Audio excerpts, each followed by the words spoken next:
Ayun mga boss, oh. Ito yung sinasabi ko, oh. Nahuli nung aking bayaw, oh. Pinadala na lang pala dito sa atin, ano. Yan, oh.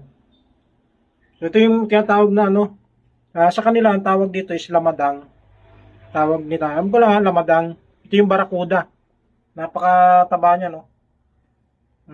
Barakuda. Ayan, ganito na ako, ganito ang kalalaki, oh. Tapos itong danggit na to, napakalaki, oh. Oh.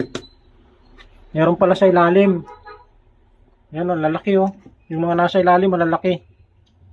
Ayan, ayan, malalaki, oh. So, ayan, maraming salamat sa aking mga bayo rito, no? Talaga namang, pag umuwi kami, hindi naman kami nakakalimutan ng mga yon na padalahan. Kinagigiliwan ko kapag umuwi ako ron, nakakatikim tayo ng mga sariwang isda. So, tingnan nyo naman, napakalaki nung, ano, nung itong barakuda na to. Tapos may mga nahuhuli